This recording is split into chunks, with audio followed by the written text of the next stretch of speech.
Mumbai Indians and Chennai super Kings రెండు teams ఐపీఎల్లోనే most successful teams. ఇద్దరికి 5 trophies ఉన్నాయి.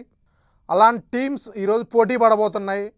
అటు ఎంఎస్ ధోని కానీ ఇటు రోహిత్ శర్మ కానీ వాళ్ళ కెప్టెన్సీలో అద్భుతంగా వాళ్ళు 5 ట్రోఫీస్ ఇచ్చారు టీంకి.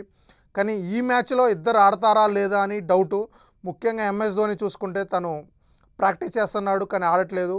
అండ్ ఈరోజు ఈ మ్యాచ్ కోసం నిన్న చూసుకుంటే తను వికెట్ కీపింగ్ కూడా ప్రాక్టీస్ చేశాడు. డెఫినెట్గా తను ఆడడానికి రెడీ అయితే అవుతున్నాడు అనిపిస్తుంది. ఖచ్చితంగా ఆడాలి, ఎందుకంటే అటు ఆయుష్ మాత్రే ఆయుష్ మాత్రే కూడా తను వెళ్ళిపోయాడు. సీజన్ మొత్తం ఆడు తను. అండ్ అలాగే ఎంఎస్ ధోని తను ప్రాక్టీస్ చేస్తున్నాడు, టీంతో ట్రావెల్ అవుతున్నాడు కానీ మ్యాచ్లు ఆడట్లేదు. మ్యాచ్ టైంకి గ్రౌండ్లో కనిపించట్లేదు. అట్లీస్ట్ తను గ్రౌండ్లో ఉండాలి, ప్లేయర్స్ అందరికీ సలహాలు ఇవ్వాలి, అటు ఫ్యాన్స్కి కనిపించాలి. అది ఆ టీంకి చాలా ప్లస్ అవుతుంది.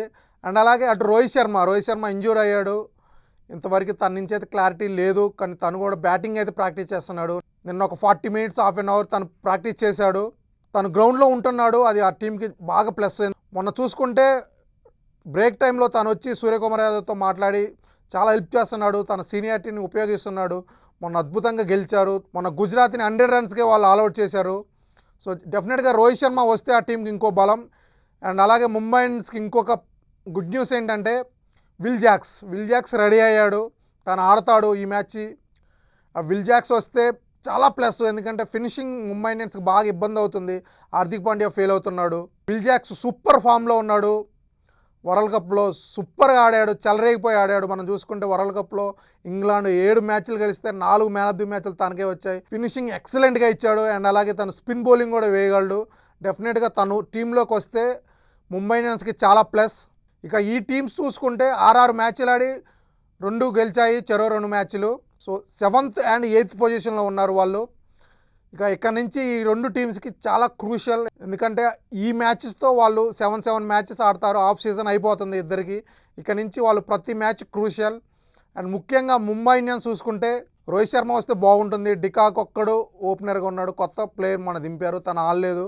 రోహిత్ శర్మ వస్తే ఓపెనింగ్ సెట్ అవుతుంది. ముఖ్యంగా సూర్యకుమార్ యాదవ్ తను ఫామ్లోకి రావాలని ఫ్యాన్స్ అంతా కోరుకుంటున్నారు. తను సీజన్లో అట్టర్ ఫ్లాప్ అవుతున్నాడు, ఒక్క మ్యాచ్ తప్పించి ఏం ఆడలేదు. తను ముఖ్యంగా ఆడాలి, ఎందుకంటే మనం ఆల్రెడీ న్యూస్లు చూస్తున్నాం నేషనల్ మీడియా నుంచి. ఆల్రెడీ సూర్యకుమార్ యాదవ్ని పక్కన పెట్టాలని డిసైడ్ అయింది బీసీసీ అని. శ్రేయస్ అయ్యర్కి కెప్టెన్సీ ఇవ్వాలని, సంజు శాంసన్ వైస్ కెప్టెన్సీ ఇవ్వాలని. సో తనకి మాత్రానికి చాలా ఇంపార్టెంట్ మిగిలిన మ్యాచ్లు. తను కంటిన్యూస్గా ఫెయిల్ అవుతున్నాడు, ట్రోల్స్ అవుతున్నాయి, అటు కెప్టెన్సీ పోయేలా ఉంది, టీంలో ప్లేస్ పోయేలా ఉంది. అండ్ అలాగే తిలక్ వర్మ ఫామ్లోకి వచ్చాడు. మొన్న అద్భుతమైన సెంచరీతో సింగిల్ హ్యాండెడ్గా గుజరాత్ మీద ముంబై ఇండియన్స్ని గెలిపించాడు.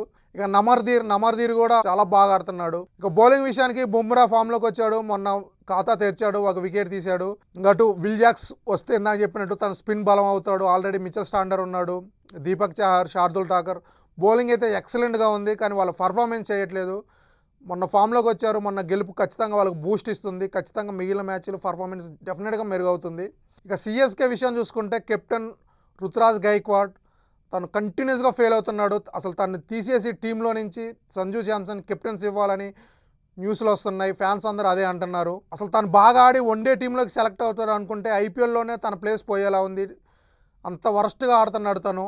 అండ్ సంజు కూడా స్టార్టింగ్ ఫెయిల్ అయిన తర్వాత ఫామ్లోకి వచ్చాడు. ఇక ఇన్ఫామ్ బ్యాట్స్మెన్ ఆయుష్ మాత్రే వెళ్ళిపోయాడు, అది ఆ టీంకి చాలా మైనస్. అండ్ శివం దూబే అవ్వచ్చు. అండ్ సర్ఫరాజ్ ఖాన్ మిడిల్ ఓవర్లో తను బాగా ప్లస్ అవుతున్నాడు టీంకి. ఇప్పుడు ఆయుష్ మాత్రం లేడు కాబట్టి తనని 1 డౌన్ పంపించవచ్చు. 1 డౌన్ పంపిస్తే మాత్రానికి తనకి గోల్డెన్ ఆపర్చునిటీ. డెఫినెట్గా తను అద్భుతంగా ఆడుతున్నాడు, 1 డౌన్లో వస్తే ఇంకా అద్భుతంగా ఆడతాడు. అండ్ దూబే అండ్ బ్రేవిస్ అనుకున్నంత స్పీడ్గా ఫినిష్ చేయలేకపోతున్నారు మ్యాచ్లు. వాళ్ళిద్దరు కనుక ఫామ్లోకి అందుకుంటే బ్యాటింగ్ పరంగా తిరిగి ఉండదు. CSK bowling already Khaleel Ahmed వెళ్ళిపోయాడు. ఎలా ఉందంటే వీళ్ళ బౌలర్స్ కంటే ఆల్రౌండర్ ఓవర్టన్ అద్భుతంగా బౌలింగ్ వేస్తున్నాడు, అలా ఉంది ఆ టీం బౌలింగ్. డెఫినెట్గా చాలా వీక్ బౌలింగ్ సిఎస్కేది. ఈ బౌలింగ్తో ముంబైని ఎలా ఓడిస్తారో, ఎలా కట్టడి చేస్తారో చూడాలి.